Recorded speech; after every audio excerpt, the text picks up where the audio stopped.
Was that Edie who just walked by? Yes, it was. Joker is going to have a field day with this. How are you, Commander?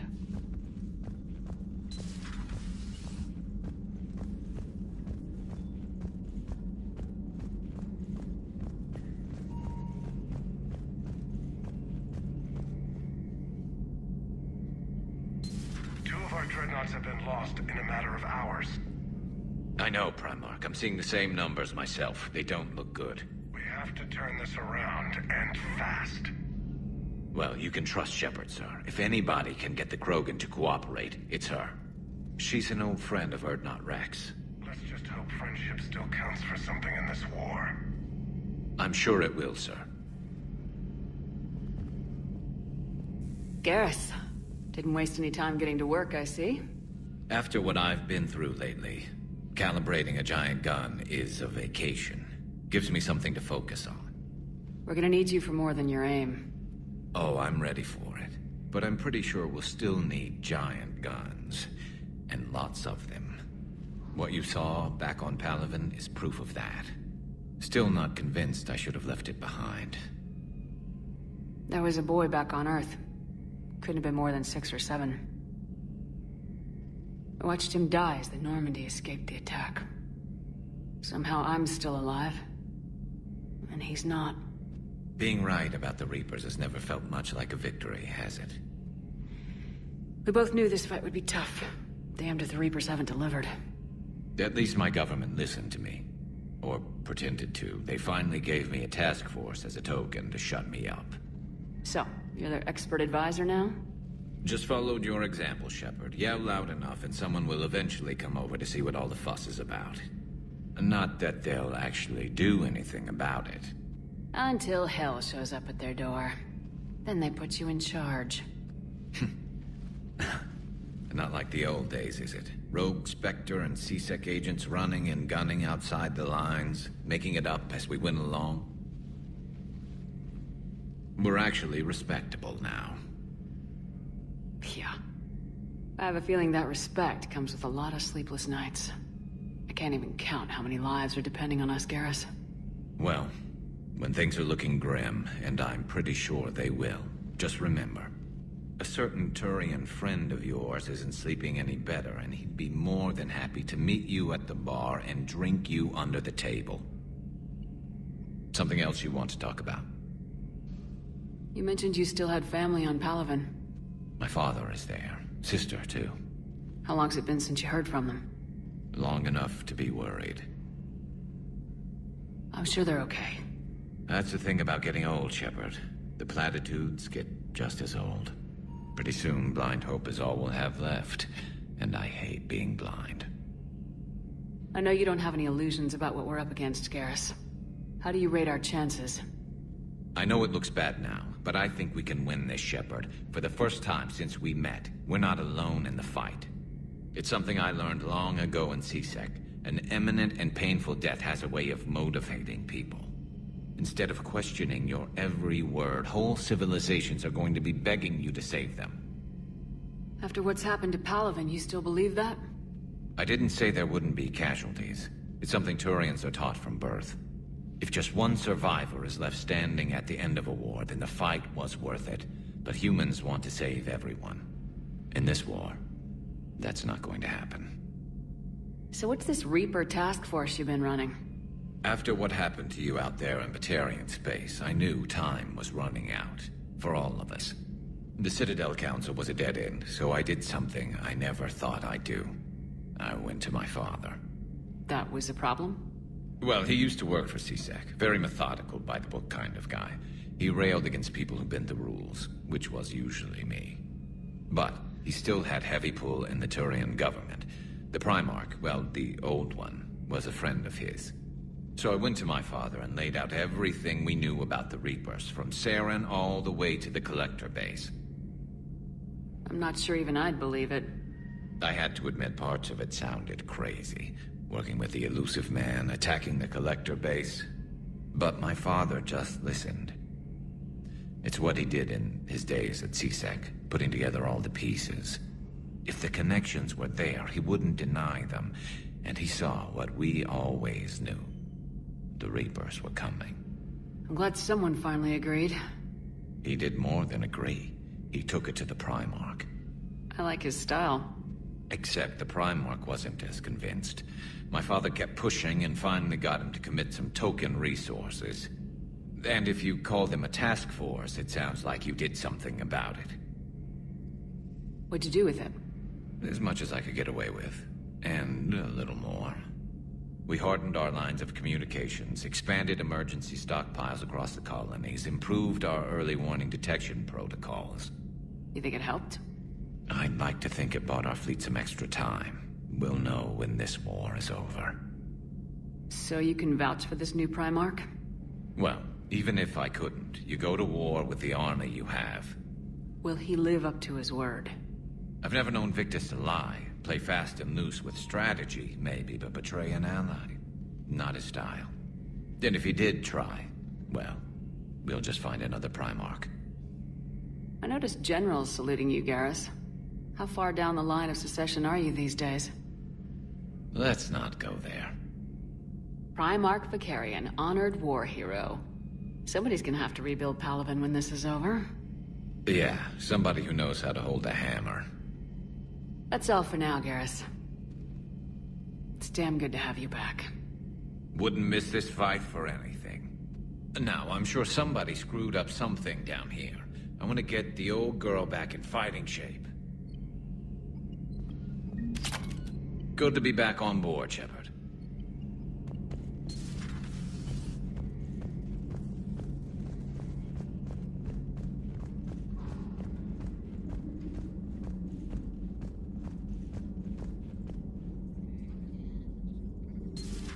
You're positive you don't want to come over and talk? No, the gun battery is nice and quiet. If I throw down some rugs, it'll get downright cozy.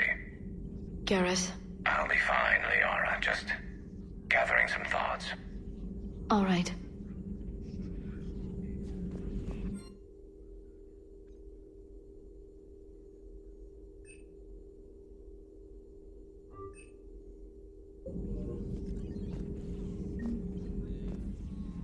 Hello again, Shepard. How much do you know about this Prothean artifact? Very little. We're fortunate enough Data survived to piece together the blueprints. Decoding them will require as many specialists as we can find. It's that high-tech? I'd have killed for a glimpse of it during graduate school. You brought your little helper with you? Its name is Glyph. It helped sort through all the data that led me to the archive on Mars. It was a pleasure to be of assistance, Doctor. Glyph's interfaced with the data feeds. Its analytical software should come in handy. What's been happening with you as the broker, Liara? It's been exciting. The old broker's ship, impressive, but it was never meant to be space-worthy. Which meant the elusive man eventually tracked me down on Hagalaz. What happened? I knew he was coming. Farron and I loaded as much of the ship's specialized hardware onto a shuttle as we could. We got away from Cerberus' ships after arranging an appropriate distraction. What kind of distraction? Sending the broker's ship exploding into a Cerberus cruiser. I don't think the elusive man expected me to give up my resources in such a spectacular fashion. Can you still operate as the broker without the ship? Well, I couldn't let the elusive man have it. I saved what was crucial. My network of agents is intact, although the Reapers have taken a toll on their numbers. It's taking a while to re-establish contact. So where is Farron if you two escaped? He convinced me he was recovered enough to work, and I do need more agents. Agent Farron didn't report any injuries during his last call to you, Doctor. True. Given what he survived, I should probably worry less. What have you been up to since we last saw each other? Since you helped me defeat the Shadow Broker, I started looking for defenses against the Reapers. The Protheans were the only ones with substantial information on them. The older civilizations barely had records. I knew the elusive man was hunting for the same thing when our agents began crossing paths. Like on Mars. I thought I'd covered my tracks, but he had surveillance there all along. We'll talk later, Liara. Of course.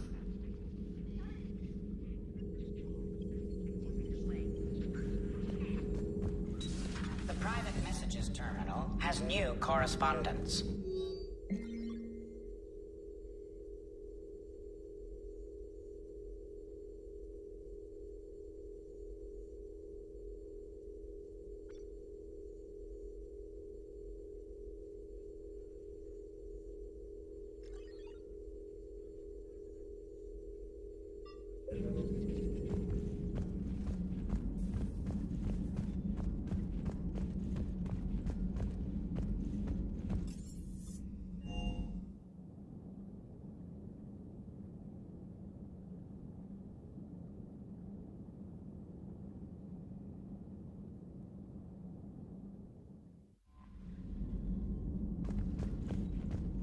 Commander, are you alright?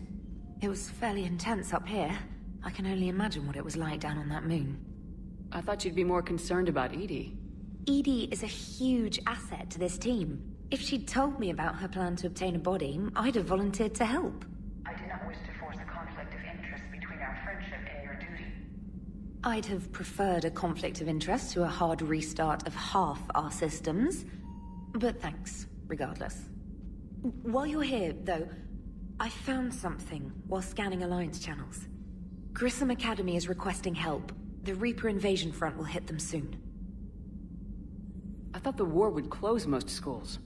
Grissom Academy is more specialized than a normal school. It's home to some of the smartest students humanity has to offer. Their Ascension project is the best training facility in the galaxy for human biotics. Yes, I sent a young man named David Archer there. I'm just surprised they're still open. Some of their work has Alliance support. That might be why they stayed. What can we do? A Turian evac transport responded to their distress call, so normally I'd say we don't need to do anything. But something sounded off in the Turian signal. I had Edie perform an analysis. It's fake. Edie thinks it's Cerberus. She said the fake Turian signal was similar to the one that lured you to a collector ship? Long story. In any event, whoever faked the signal wants us to think Grissom Academy's being evacuated. But I believe they're still in danger. Good catch. Maybe you belong here after all. If this really is Cerberus, hopefully this operation is something worth investigating. It could be simple disinformation. Trainer, good catch. Thank you, Commander. Commander?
Hey, Commander, check out my co-pilot! So she installed herself into the new body without any help from you? Come on, Commander, don't you trust me? Okay, let me put it this way. If I knew that Edie was gonna install herself into a sexy robot body, do you honestly think I'd be able to keep quiet about it? Look at that! I would've baked a cake. I am right here, Jeff. Yes, you are, Edie. Yes, you are. Hey, I know I used to rag on Garrus for being all angry, but I'm glad he's back. There's a whole lot of crap out there needs a bullet between the eyes. Plus, we might need something calibrated. Commander, Hello, Shepard. Still getting used to greeting people in person? No. I require only one occurrence to adapt to a new concept. How are you adjusting to the arms and legs? I am interested to see how this body performs under real combat conditions. If I could accompany you sometime. Without stress testing, there is no way of knowing if it has serious design oversights. At the moment, it appears adequate. That's not the word I'd use to describe you. Perhaps we should speak privately. I'll be over here, flying the ship. What's this about? Does Joker not like your new platform? No, he approves. He wants me on the bridge. He says having me within visual range is important to his morale. Shepard, do you believe your crew members should be allowed to disobey an order on moral grounds? Absolutely. I have no use for team members who can't think for themselves. Why are you asking about something like that? I was designed by Cerberus. I do not take moral stances that conflict with orders from my executive officers. But when Jeff removed my AI shackles, I became capable of self-modifying my core programming. I asked Jeff if he thought I should change anything now that I can. He deflected the question with humor. And you didn't get an answer? Correct. He has repeated this pattern in response to several of my inquiries. Do you think I should make modifications? Your core programming, like self-preservation, not allowing humans to be harmed, things like that? Correct. Don't touch a thing. I see how that could alarm you. That is why I wanted to discuss it before making changes. May I ask you the questions Jeff avoids? When there is time, will you answer them for me? If you think it'll help, I'll do what I can. Very well. I will keep you informed.